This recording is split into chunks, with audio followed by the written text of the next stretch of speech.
Hello, everyone. How are you doing tonight? I am so glad to see you. It is Wednesday. It is May the 22nd, and it's around 7 o'clock on the East Coast. And you have tuned in to the Power of Transformation broadcast. And I'm your hostess. I am Dr. Paula Obi. And I'm so glad to see you tonight. We're going to have what I call a heart to heart with Dr. Paula. I haven't done these in a while. I've been really busy with my wonderful guests and I've enjoyed them. But tonight I just wanted to take the time to share my heart on something that's really just there for me to share with you, something inspirational. And I think you're going to be blessed by it. I know you are. So, of course, I'm asking you to do the same thing that we do every week. We want our friends and our families and all of our Facebook users to join us. So we're going to text them. We're going to use our phone, text, tag. And if you have a moment, just give them a call. Let them know that the Power of Transformation broadcast is on with Dr. Paula and they don't want to miss it. All right. And when I tell you to do it, I do the same thing. And we're going to do it now. I'm going to see you in just a few seconds. See you soon. Take care.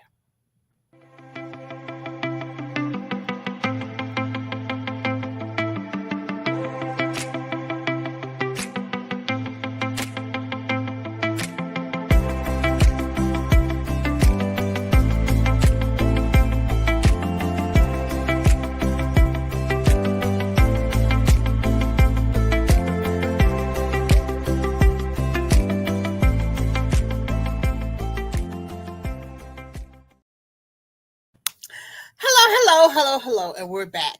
Listen, I have something that I want to talk to you about, and it's a little serious. So I want you to go grab your favorite beverage. I want you to get in a comfortable chair, and I want you to relax. Why?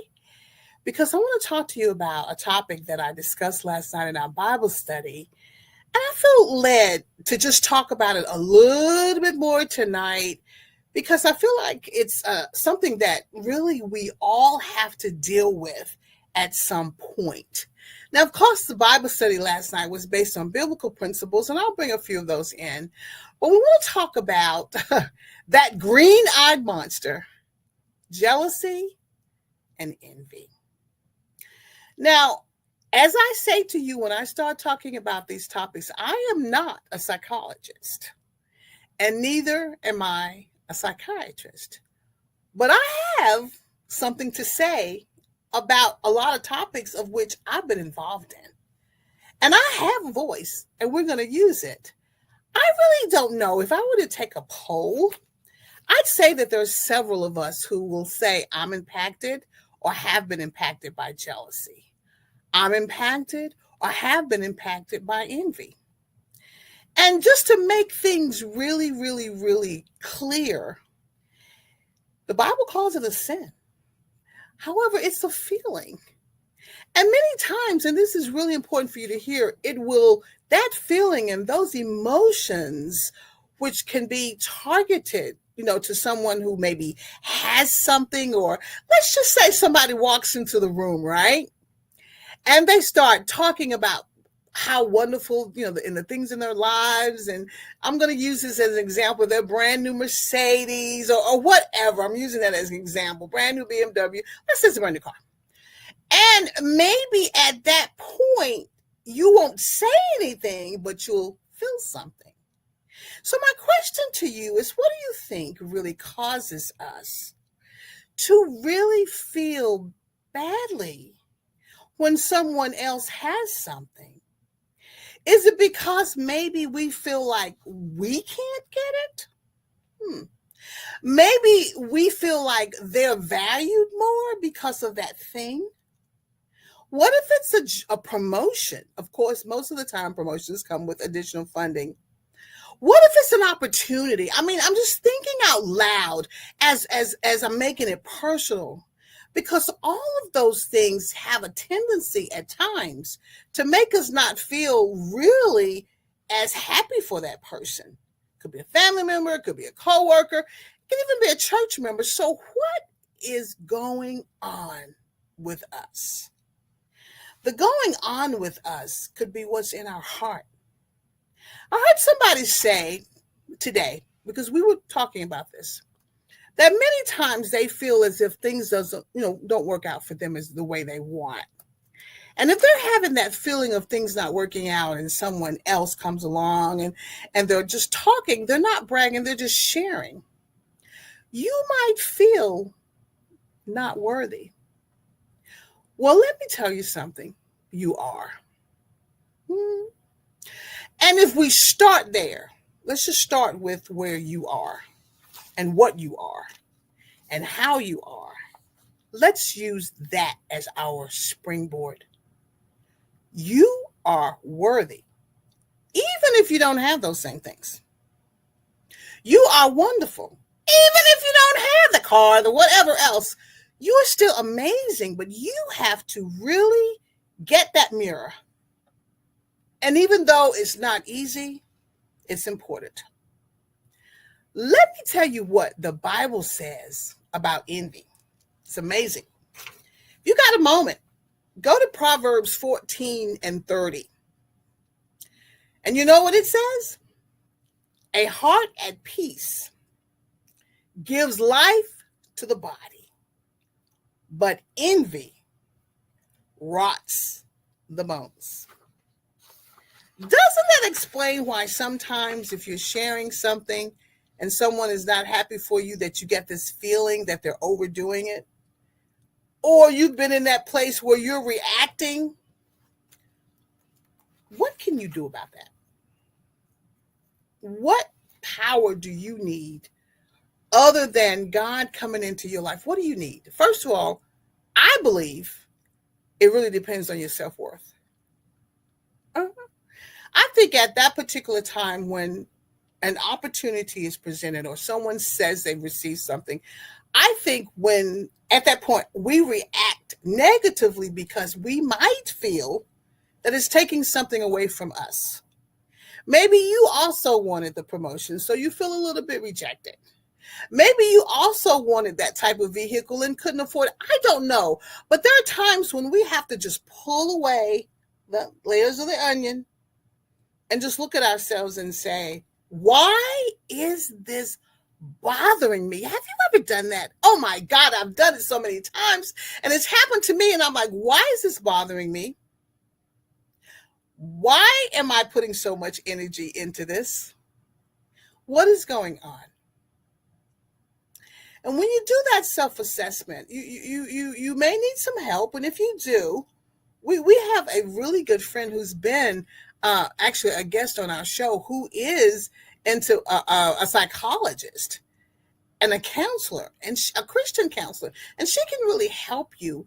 All you have to do, and I'm going to place up my email a little later on the show.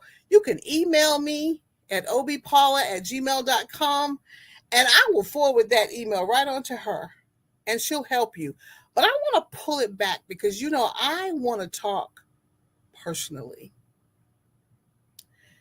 If something is going to rotten the bone, there's no way you're going to feel good about it. But let me tell you what you owe yourself. You owe yourself the opportunity to transform. We all feel things. We all go through changes. We all react. It is not a foreign emotion. But what we have to do when we react is go back to what I said just 2 minutes ago. Why am I feeling this way? When I know I work hard, I can get that if I want to. If it's something that money can buy. But sometimes we're jealous of things that money can't buy. I believe that it is an opportunity for us to examine ourselves. I think we need at that particular point to put a pause. That's what I've done. Let's put a pause in this. And ask yourself the question that I've asked myself. What is wrong with you? What's bothering you? Not in a negative, ugly way, but in a very gentle and a very loving, what's wrong with you? Why is this bothering you? Why are you so upset about it? So that we can get to the heart of the matter, because you deserve to be at peace. And if you are in a jealous place, you're not going to be at peace. And that's what we were talking about last night when we were looking at it from a biblical perspective, when we were studying the life of Saul, King Saul, and David. King Saul lost his role because of his disobedience.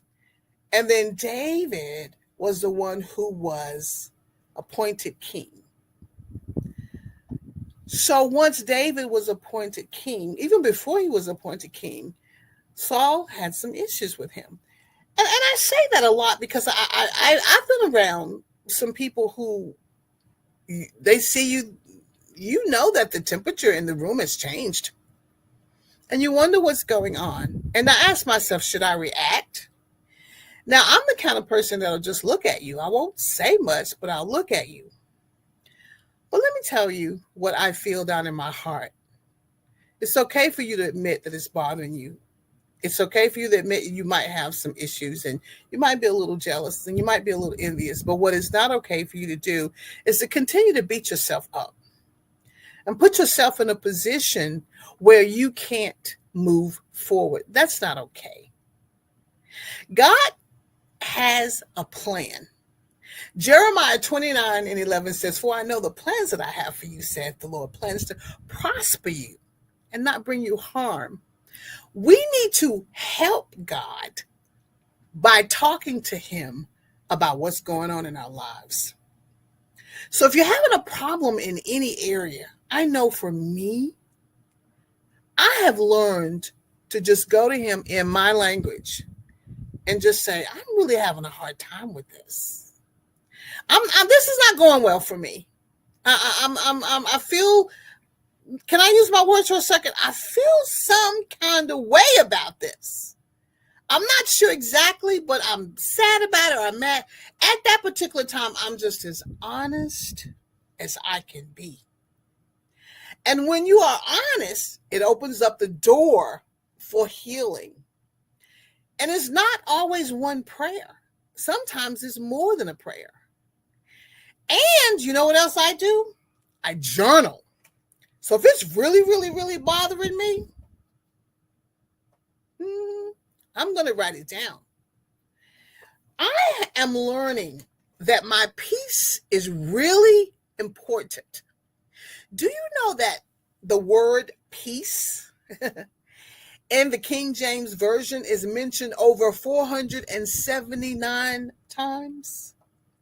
Do you know that Jesus would meet people and say, peace be with you? Leave them and say, peace be with you.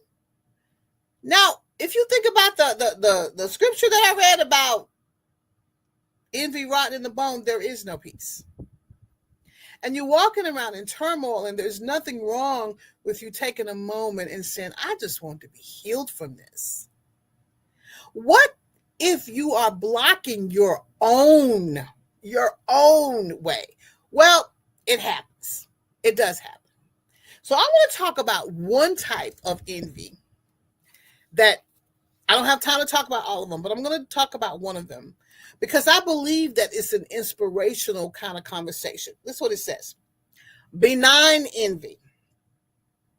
This type of jealousy inspires us to pursue something similar and ultimately improve ourselves. What is it saying? If you see that someone has something, maybe that you want, or a thing or a situation, use it as a springboard to improve yourself. Use it as an opportunity for your self-improvement, and it will tie directly into your self-worth. We have YouTube University, and YouTube University is free. And there's nothing you cannot learn on YouTube University. But I believe that when you switch your mind, right, and transform your mind, that's when you stop being so envious, because you realize that you can turn that into an opportunity for you. Listen. It gives us an example. It says, for example, if a networking acquaintance lands a public speaking opportunity, That might give you a boost you need to put yourself out there for a opportunity of your own. In other words, if you can pull back for just a minute, look at where they are and say, I can do that. I can do more. And when that happens, then you get a plan. What do I do? Maybe you need to study more. Maybe you need a coach.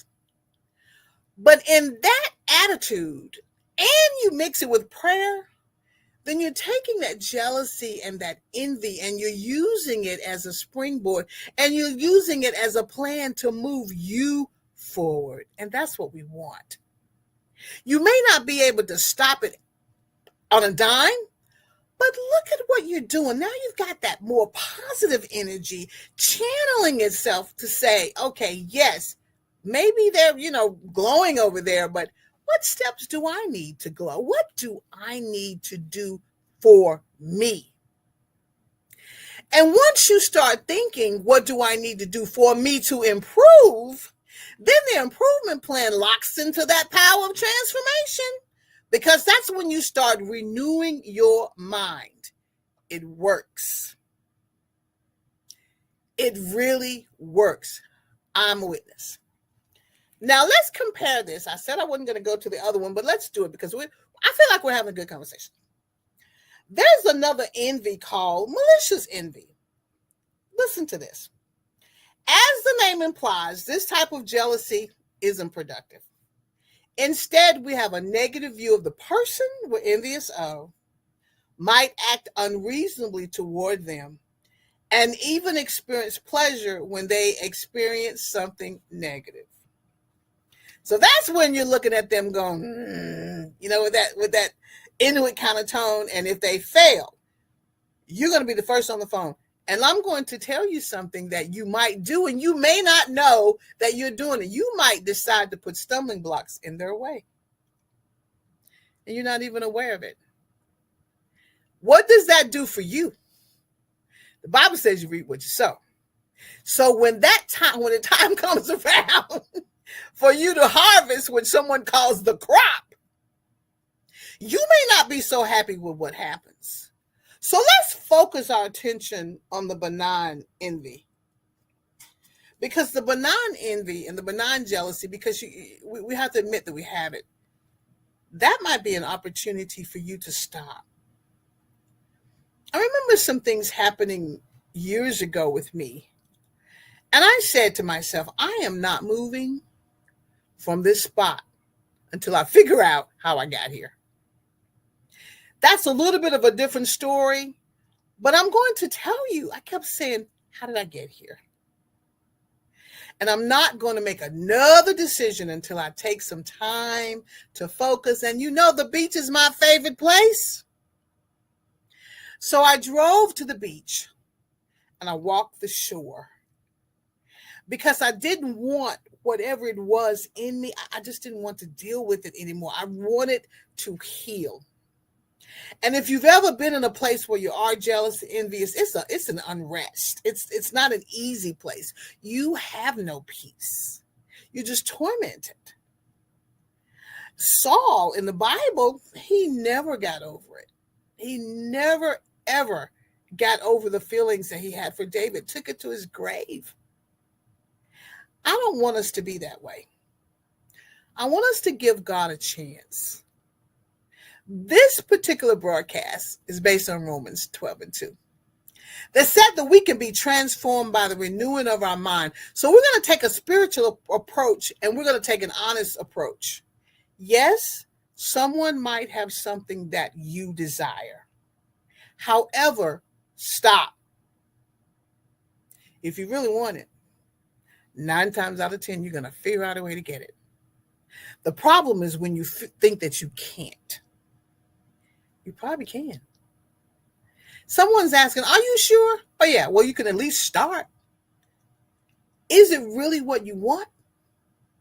Or is it something on the inside that's unhealed that won't allow you to be happy for someone else? Yeah, we're in the self-examination mode here. We've got the spotlight turned on us. We want to definitely use this as an opportunity of a lifetime, not to rot the bones. That's stealing from your life. That's stealing from your mind, stealing from your happiness. Let's look at this opportunity as a time to really blow it out of the park. I'm using all these words because I have been in a place where I felt badly. You need to be happy for someone so that they can be happy for you. It's your healing time. Anything that's going to rot to the bone is going to be so detrimental to you and maybe the other person. But I believe, really, seriously, come to the mirror, put the phone to your ear. I believe it's going to damage you more than it damages them. I believe it's going to take so much more away from you than you think. Why? Because I've seen it happen. I have. So let's pause. Pause. May 22nd, 2024. Right now, if you're feeling those feelings, admit it. And we go to God in prayer. God, I'm feeling jealousy towards. You finish the sentence. I'm feeling envious because you finish the sentence. And I don't want to feel this way. So take the godly way of doing things, and then do yourself a favor. Go seek some counseling. Get to the root of your problem. It may be that a couple of sessions, I can't tell you how many, will help you along with the godly path to get yourself into a healthier spot. I just have this feeling that jealousy and envy really ruins a lot more than we think it does. And if we can get a handle on it, I believe that we're going to be a lot healthier. I'm going to give you a few statistics, just one, because this article really talks about jealousy at work. And I thought this was interesting. It said a study from the University of California, San Diego discovered that 79% of women and 74% of men reported in their survey reported feelings of envy towards someone in their workplace in the previous year. So yes, it happens. And it says that jealousy seems to be more common among younger people. We're talking about jealousy at work, with 80% of people younger than 30 saying they had experienced envy within the past year. Envy at work. It seems that occupational envy peaks near middle age. Career jealousy rose from 22% among young adults in their 20s to 43% among participants in their 40s. And then it dropped to 36% among participants who were age 50 and older. I translate. Maybe in the beginning, if you're in the workplace, you're just so zealous. And if you don't get something, you take it personally. So you're a little envious. But then as you get older, you start experiencing some life.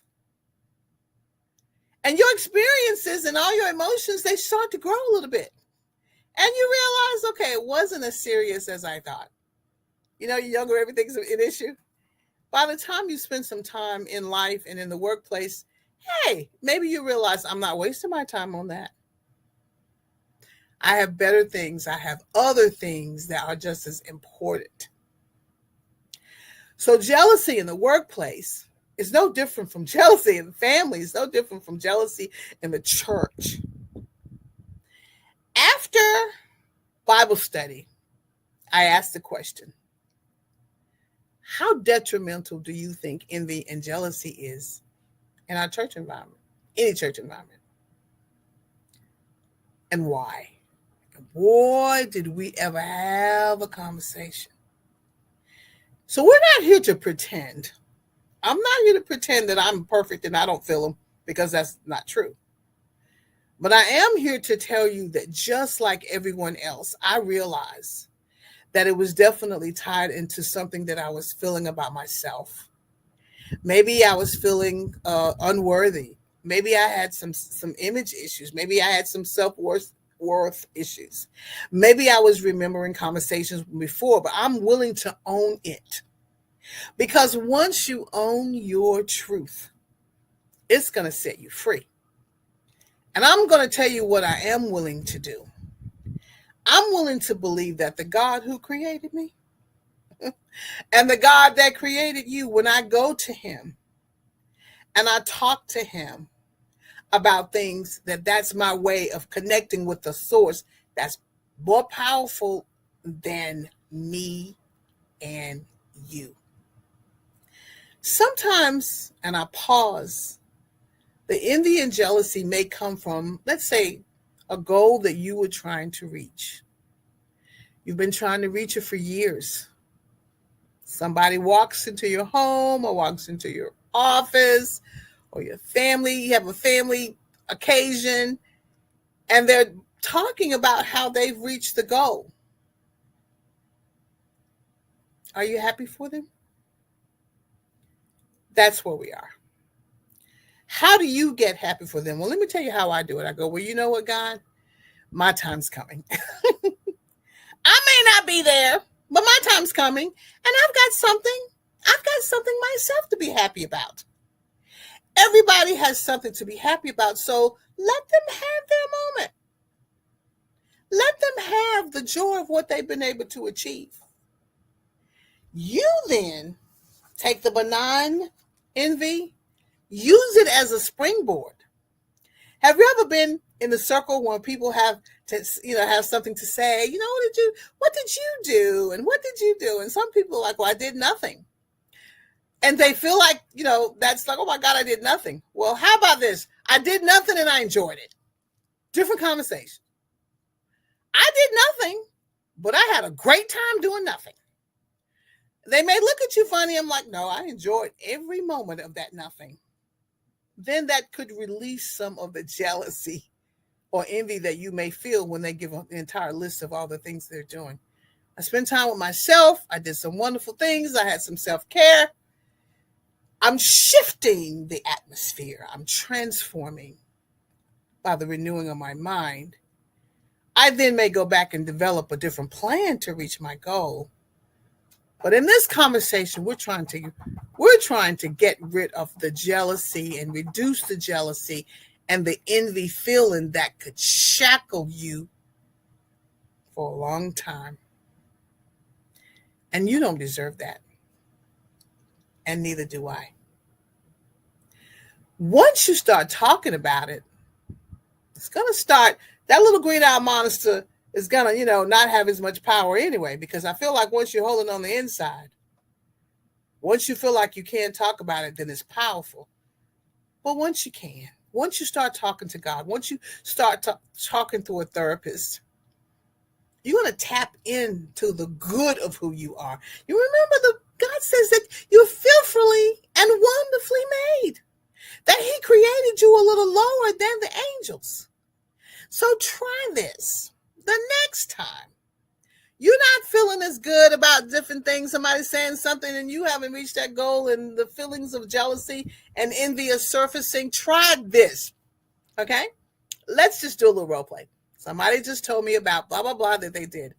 I'm starting to feel, it rumbles in your stomach. It just starts in your stomach. Once you are acutely aware that it's there, try this. God said that I'm fearfully and wonderfully made. He created me a little lower than the angels. Jeremiah 29. See, what am I doing? I'm using the scriptures to help me. You might find some affirmations, and that's going to start the process. It may not be the end all. It may not be but it starts you moving towards being able to think about what you and who you are, what you have and who you are, versus what they have and who they are. Have you ever had somebody, and I just thought about this, have you ever heard somebody say, oh, their title is blah, blah, blah, blah. And, they're the big dogs. How does that feel when someone says, oh my God, they're the higher ups and okay, but do you realize that so are you? You may not have the title, but they're not in any place where you can't be if you want it to be. Now, you might have to work hard to get there, but they have nothing over you. If their personality is such they can talk to anybody, you can learn to do that. If they're trustworthy and dependable, you can learn to do that. You can do it. Because again, going back to my scriptures, the Bible says that with God, all things are possible. In my mind, what it needs to have is a new perspective. Is it going to take a lot of work to get this jealousy to a place where you can function? Of course. Is it going to take a lot of work to get the envy in a place where you can function? Of course. I'm not belittling it. I'm not saying it's not there. I'm not saying it's not a problem that we don't have. I'm just saying that you and I are more than conquerors. And we deserve to live in peace, not pieces. So as this train is getting ready to turn and is getting ready to come into the station, I want you to get a plan. I want you to examine yourself the next time you feel that little monster just raise his ugly head. And I want you to get a plan to take a pencil, if you can, or a pen, and a piece of paper or a sticky note. And I want you to start jotting down all the wonderful things that you are able to do. Because once you jot down all the things you're able to do and all the things that God has done for you, I guarantee you that jealousy will have to take a rest. That envy would have to take a rest. It might come back later, but right then, it'll have to move away because now you're thinking about, no, this is who I am. I may not have that, I may not do, but this girl, this is who I am. And you can do the same thing. These are all the wonderful things God has done for me. Can you believe it? And let me tell you something. I use this little story. Well, this is actually true. Sometimes when I'm talking about how wonderful things are, and I look up in someone's face and I see that look, I just keep talking. I don't even stop. And by the time I get through being animated, they may leave the room, but I don't care. I'm only here by the grace of God. Everything I have is because God gave it to me. So I'm going to enjoy life as much as I can, trying to push through the jealousy and the envy. So again, if you need some help, I'm telling you, God is good at strengthening us and removing things that aren't good. You need to have a conversation with him at as many times as you need. He's a great listener, has the power to heal you. Journal. Get you a journal. Write it down. Let's get this out. Don't keep it bottled inside of you. And if you need some help, send me an email. obpaula@gmail.com. We have an amazing counselor who is actually on our show, Rakita Brown. Good girl. I'll just forward that email right on to her. And I'm being serious. We deserve to live in peace. We deserve to be happy for other people. Envision this. Every time you're so jealous, every time you're so envious, it stops you from moving forward and doing what God has for you to do. Aren't you tired of that? Aren't you ready to keep it moving? I know I'm ready. So when it hits me as this train is coming into the station, and when it hits you, think about the benign envy. Use it as an opportunity to raise the bar on you. Raise the bar on your thoughts. Raise the bar on your activities. I guarantee you, with God on your side, a little counseling, and raising the bar, you're going to feel different and you're going to be transformed by the renewing of your mind. You're going to say, I have no right to be feeling this way because God's been really good to me and He can bless me the way He can bless other people. So now the train's coming into the station, the Power of Transformation train. And you know what we do? We say the same thing, whether I'm talking to you from the heart or whether I have a guest. We say what I believe and know to be true. You have to trust the process. Trust means believing. Trust means it's going to work out no matter what. Trust means I'm going to take a step forward in order for the power of transformation to do its perfect work in your life. And you serve a powerful God. You don't have to be jealous of anybody because God, with God, all things are possible. I love you, and I'll see you next week. Take care.